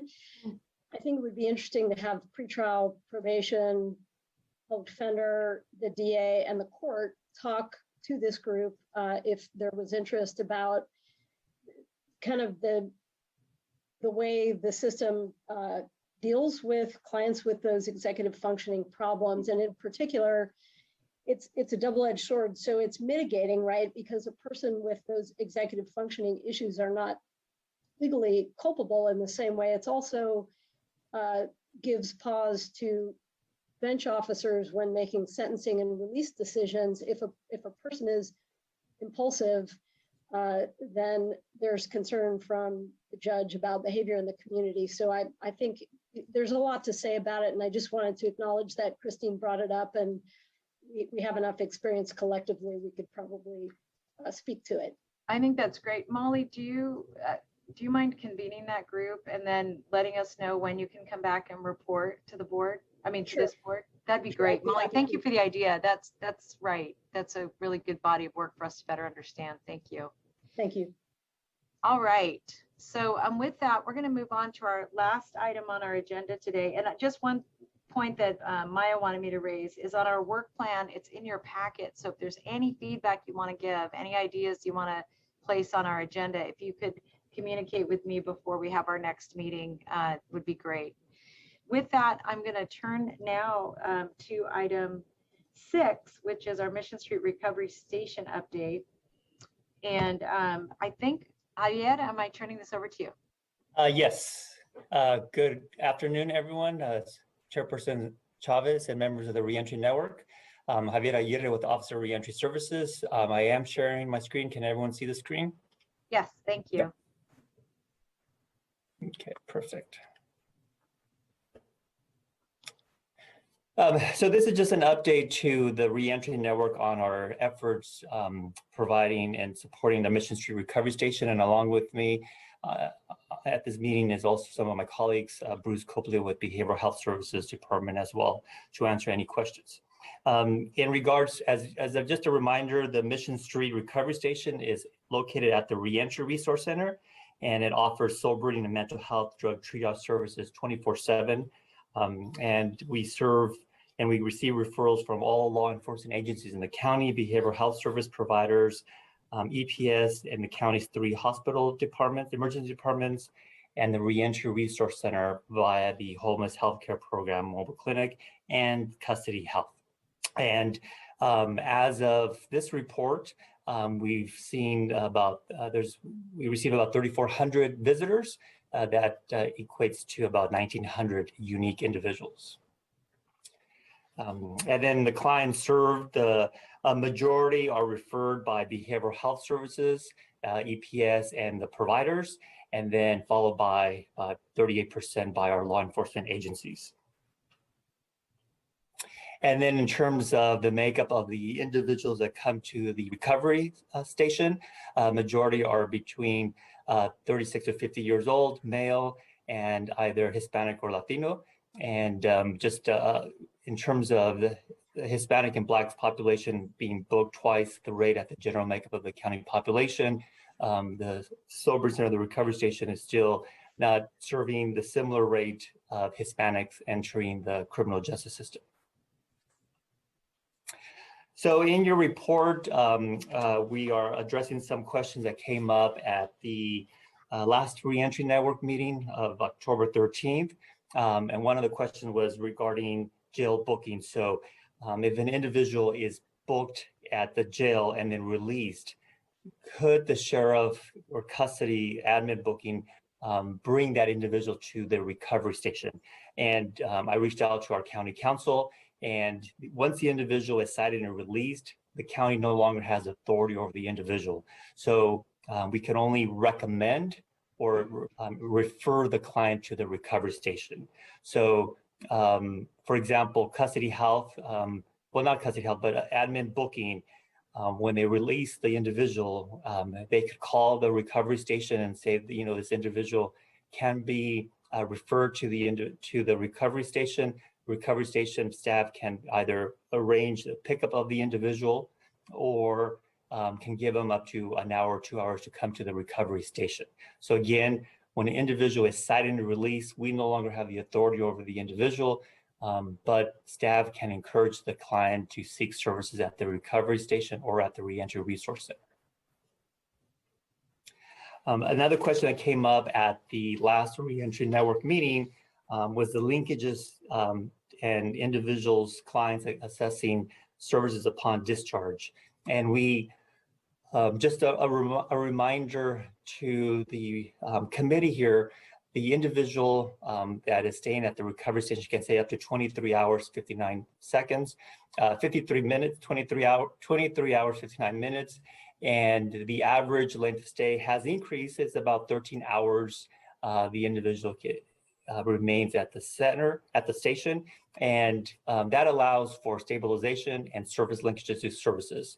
So we took a sample of the 131 individuals that were seen at the recovery station for the month of September of 2021. And we identified that 69 individuals had received some type of behavioral health services. 59 of the 131 individuals received some service from behavioral health in the last 5 years. So a lot of our repeat users of the system. And then we took a look at those individuals staying at or using some of the substance use modalities or the mental health crisis services. And so a total of 24 individuals received some type of service from behavioral health services. And so as we expand and improve our reporting structure to Reentry Network and also from our recovery station dashboard through the Health at Hospital, we're also working with behavioral health to then follow up with those individuals and identify how many were successful in those programs, how many were discharged early, or how many were not successful, and we could bring that information back to a future Reentry Network meeting. And then just quick updates on our recommendations that we laid out back in April of 2021. So one was outreach to law enforcement agencies. So we created a new video and a brief 3-slide PowerPoint presentation that I shared with all the police chiefs of Santa Clara County and the sheriff and district attorney, public defender, and probation and pretrial. And so they could use those videos, those slide presentation at their briefing rooms and during trainings. And then we just did a new poster that we are currently distributing to all the law enforcement agencies to put in their briefing rooms. We are now back and doing in-person briefings. So this week, my colleagues and I are doing briefings at the San Jose Police Department. So I just had a briefing on Monday in the afternoon, and I asked the officers there how many have used the recovery station. And by a show of hand, I counted about 15 officers that have used the station over the last few months. And I asked them what their experience was, and positive experience that it was really quick access to the service and dropping off the individual. Many have yet or haven't learned about the recovery station. And again, you know, it takes time to learn and to be comfortable and understand the recovery station. I reminded San Jose PD that the recovery station is literally across the street from their headquarters. And we welcome any officer to come in during the day, anytime during the day, in the evenings, 24/7, and just come in and just check out the service that we provide. And we're going to continue doing these in-person briefings. The other question that came up and something that we're reporting back is the walk-ins. In terms of just anyone from the public or off the street can just walk into the recovery station. So at this time, any walk-ins we recommend that they come to the Reentry Resource Center and get a direct referral from our Valley Healthcare Homeless Healthcare Program. They will do the triage, and then they will then bring the individual to the recovery station. We're still in conversation with the provider of the recovery station, Horizons, to look at just walk-ins from the street and what would that entail, a process, security, safety, and issues. So my colleague Bruce and I will be meeting with Horizons in the next few days to kind of lay that out, bring back to our internal steering committee of the recovery station to get their feedback, and then report back to Reentry Network, whether we should do a pilot project or sometime a few months to kind of test out walk-ins from the public. And then the last few items here and updates is the warm handoff or referrals from custody health and the courts directly to the recovery station. So staff from the recovery station created a formalized process with custody health where clinicians can do those discharges from main jail or Elmwood with a discharge slip. And then the behavioral health treatment providers that are already in the courts working with our judges, they could also make a referral for the client to access the recovery station. And the best thing to do is call the recovery station staff and see if they could be picked up from the field, whether it's the courts, law enforcement in the fields, or from the jail. And then lastly, just update to this committee about relocating the temporary location to a permanent site here at the center. As many of you know, the recovery station is occupying an auditorium using a temporary restroom facility and showers. And the board approved funding to move the temporary location to a more permanent, to have full laundry and on-site restrooms and showers. And so as if all goes well, FAF, Facilities and Fleet, will take the report to the board in January with completion of this project in October of next year. So I think with that, I'm open for questions or comments. Thank you. Great, thank you so much. And if I could have my colleagues back, great. I'm going to go first to the public and see if there are any comments or questions. I see none. I'm going to come back to the committee. Supervisor Ellenberg. Thanks so much, Javier, for preparing this report. I really appreciated how it is explicitly responsive to questions asked during the previous reentry network meetings, and this format of update, I just want to say, is very useful. I was struck by the data that was presented since 2020, the #1 source of referrals to Mission Street is behavioral health. And there's a reference in the report that this is tied to the change to provide supportive services for people who are on drugs in 2020. And I'm wondering, are people coming from EPS, mental health urgent care, or some other program? Yes, and so out of the behavioral health referrals, about 30 to 40% originate from law enforcement agencies. So what's happening is law enforcement agencies are bringing the individual to EPS. EPS will then take that individual and within hours will then call the recovery station and then discharge them to the recovery station. The recovery station staff will then pick up that individual from EPS. So these are folks that really should have been brought directly to Mission Street in the first place. Correct. And again, it's another thing that we're trying to work with law enforcement agencies, that the recovery station is also in lieu of EPS, but sometimes it takes some time to change the culture or that mentality. So, but you know, officers have the discretion of where to take the individual, EPS, jail, recovery station. And so they may call EPS, and then after speaking with staff, that will be the best location to bring the individual. And I wouldn't suggest that law enforcement automatically makes decisions based on the amount of time it will take them. But between taking somebody into booking to EPS or to the recovery center, how does the time investment compare for law enforcement officers? So we could report back. I could work with my colleagues to identify how long does it take for an officer to drop off an individual EPS compared to an individual being dropped off at the recovery station. I know at the recovery station it's between 5 and 10 minutes. And we have, we could bring that information back. Thanks so much. And I assume booking is a longer process in terms of timing? Yep. Yeah, it would be interesting to compare all three. Okay. Thanks so much. Thank you, Tony, and then Paul. Yes, I just want to mention, as usual, the faith-based centers. We're serving, the 4 centers are serving 300 people a month and are working alongside with the center there on mission. And just wanted to make sure that we were still around and still doing the work that that we do.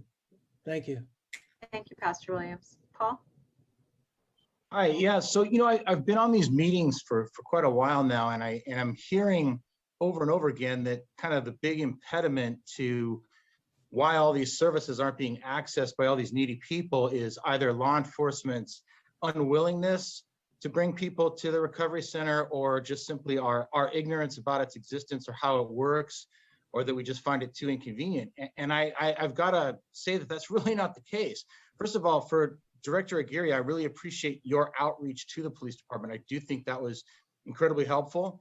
But I will tell you that we've been broadcasting the existence of the process for which someone can bring someone to the recovery center, encouraging our officers to make use of it for quite some time. So it's not as though our officers aren't aware of it. I think we all need to remember that, first of all, the parameters under which somebody can go in there are somewhat limiting. And I'll give you an example. We did a large operation down in the downtown core on November 10th.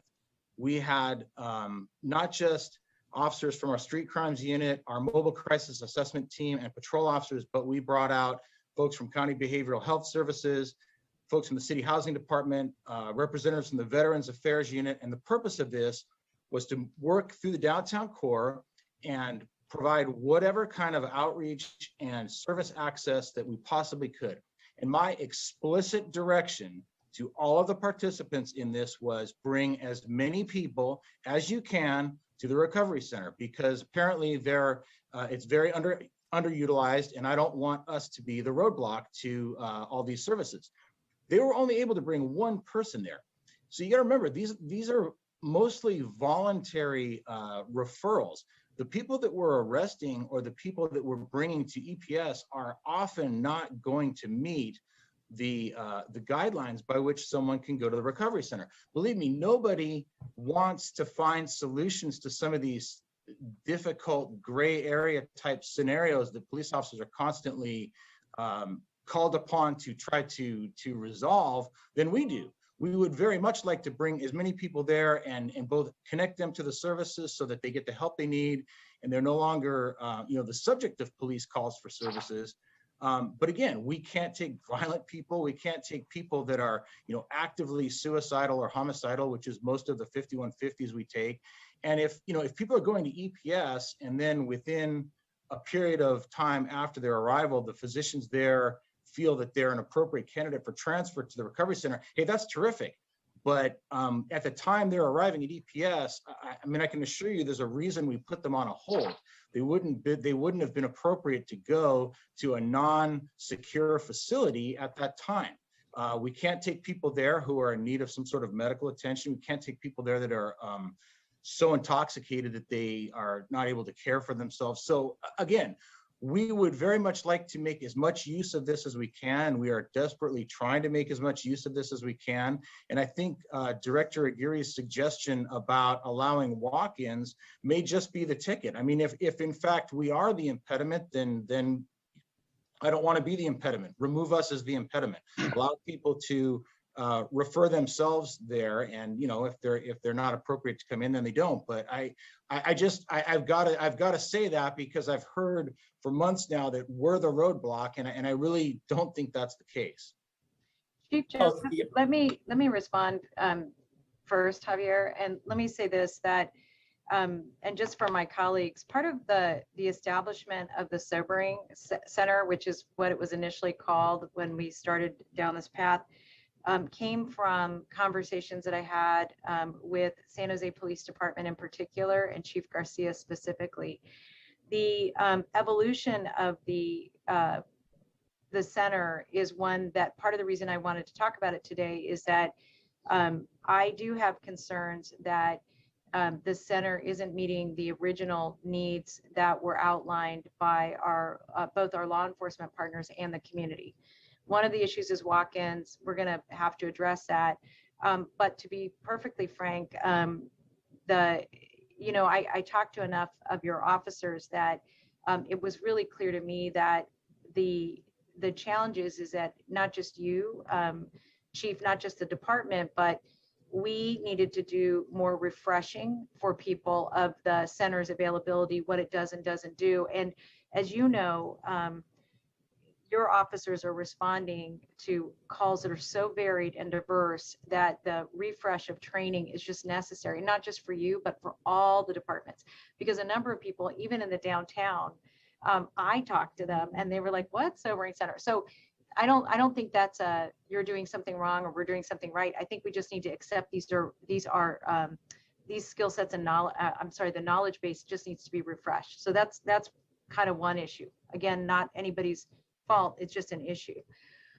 The second, though, that I just want to weigh in on is that I am concerned about the lack of ability to have walk-ins. I actually, one of the things I want to request, Javier, from you is that I'd like to see the contract that we have. After popping in a few times, I think it's worth us talking to all of our partners to figure out, and that's part of the reason it's being brought here, to this discussion, because I want to figure out how to make it more effective and more useful.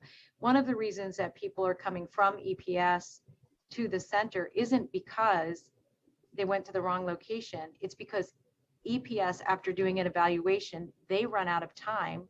They need a placement. They bring them over to the sobering station so that we can try to place them into a service, which, by the way, we don't have a computerized version of what services are available. So the people there are calling all over to try to make a placement, which is why Supervisor Ellenberg and I sat through a board meeting yesterday where we were looking at the services that were available and the lack of clarity between how somebody who has a need gets into one of those services in a quick enough time to actually meet that person's needs are part of what we also need to figure out, right? So just to say to all of you, it's a system.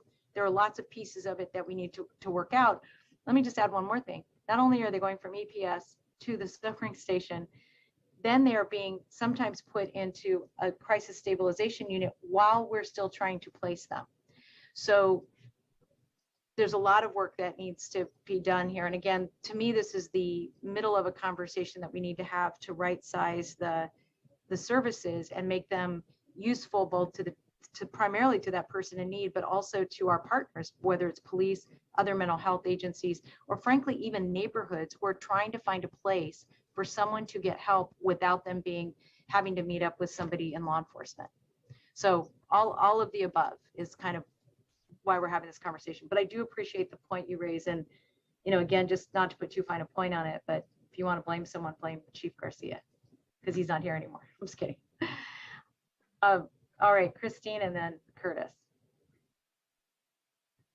Thanks. I think a lot of my question was answered, but Javier, I was just wondering if when you were reaching out to the various departments, aside from lack of current awareness of the sobering center, what other reasons did you hear from the officers that it would be difficult or unreasonable for them to take someone to the Mission Street place? Yes, and so, yep, we always try to get feedback from our users in terms of accessing the station.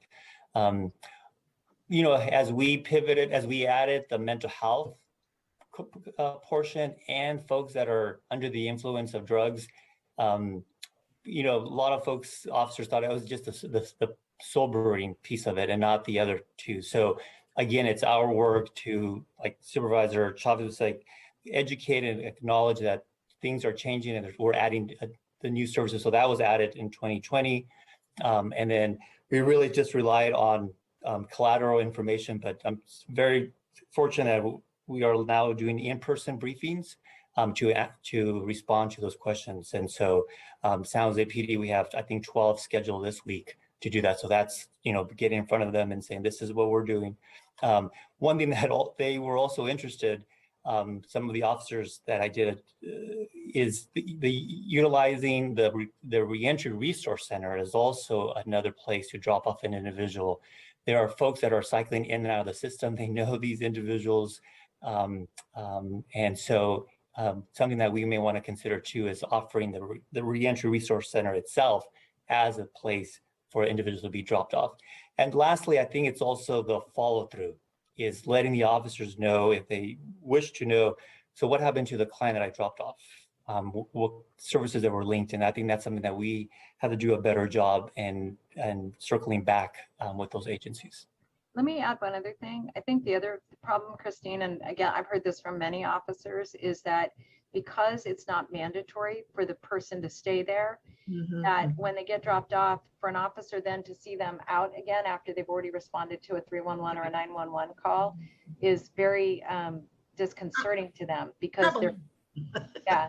Well, and so the other issue that we need to think about, and this is part of the reason we need to think about the overall programming, is we have gotten feedback from many, many nonprofits that if we want to do a better job of helping people get into services, we need to do a better job on the engagement. So the question then is, do we have the right partner, or is that expectation one that needs to be tempered, or do we want to have a minimum time that people are there, particularly if they're brought in under the influence?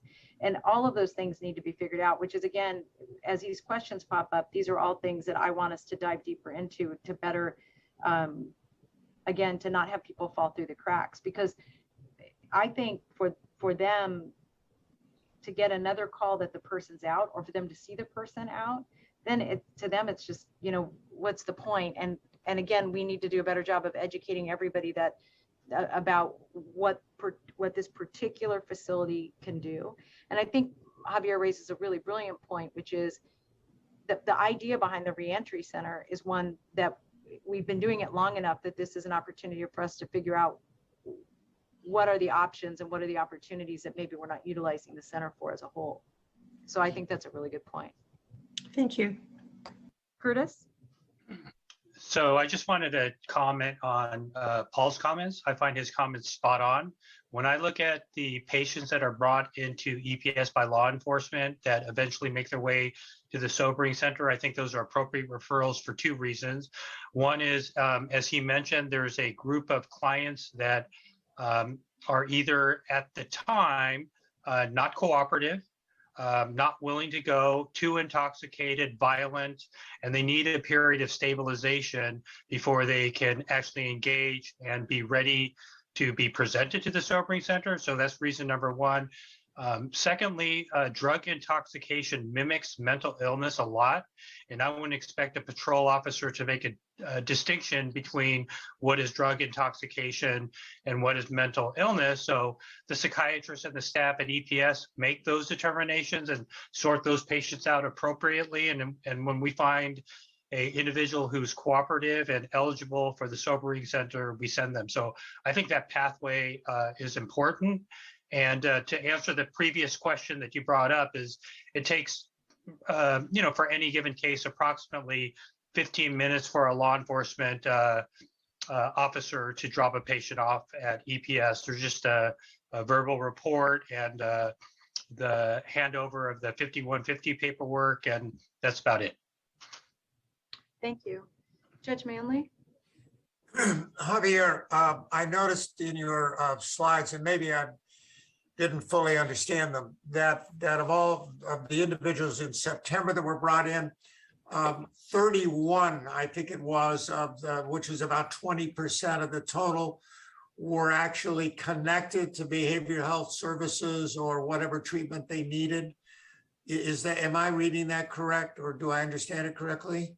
Right. So of the 131 individuals that were admitted to the recovery station in September, 69 received behavioral health services, and we were able to then look at 24 of those individuals that received some type of service, whether it was mental health or substance use. Now, what I'm interested in, Javier, is, and I think it's one of the issues that is repeatedly brought up in my courtroom, is if the person is individual's in a program, then taken to EPS, then to the center, how many of those are connected back to the program they were in or are sent to a behavioral health treatment provider? If you I see what you're asking. Yep. In other words, I think that would answer the chief, the law enforcement. I can understand the frustration. You pick the person up, you want to know, did they get out of our system and into the treatment system? Right. And that's something that something you're going to answer? Yes, that's something that we're currently working to pull out that specific information from the recovery station to behavioral health. And there are some individuals that are already enrolled in a program, and it's just basically getting them back to the program. So a lot of the behavioral health providers are also referring clients here to get stabilized, especially those individuals that come to a recovery stabilization residential where they could be intoxicated, so they can be allowed to go in. So they use the recovery station to sober up and then enter. So, yep, that's one thing that we will be following up, and we'll come back to this committee with that information. And frankly, the reason I want to look at the contract is we should know that now from the contractor as well, right? Right. So it's getting the information from the behavioral health system and sharing that information. So. Yeah, but what I also, I mean, again, I can talk to you offline about my experience there, but yeah. Okay. Any other thoughts or comments on this issue? One thing I will make a commitment to doing is that I would like Javier to sit with you and the contractor and somebody from, and Dr. I'm sorry, Sherry, someone from Sherry's shop, that may be Curtis, and along with Miguel, just to do a follow-up on the feedback we've gotten today. And you know, a number of you've raised really good questions, and I'm happy to work with folks who are interested in just taking another look at how we're shaping the sobering center itself. And and I love the idea again of looking at reentry as a place to drop folks off. So we'll report back to the full committee on both of those initiatives. I want to thank all of you for hanging in there. I know it's after 4 o'clock, and I really appreciate, again, my colleagues' robust discussion. I really want to thank the staff. The information that you brought forward today was great. And I really know that I apologize. My staff is asking, yes, I did defer the pharmacy item to the next meeting. So I'm not sure, Maya, if that's helpful. But anyway, what I would just say is, in addition to thank you, I do really want to thank the staff. This was really incredible staff work. And I know that we're in the process of getting this right. So I don't want anybody to feel like this is a gotcha session. It absolutely isn't. If somebody in the world knew how to do it, we'd be following them. But we're kind of burning our own path. And I appreciate the leadership all of you are showing in trying to do that. So we are adjourned, and our next meeting is February 9th at 2 o'clock. If I don't see you before then, everybody who's taking a break, happy holidays, be safe, be well, and I look forward to continuing our work together. Thanks all. Thank you. Thank you. Happy holidays. Happy holidays.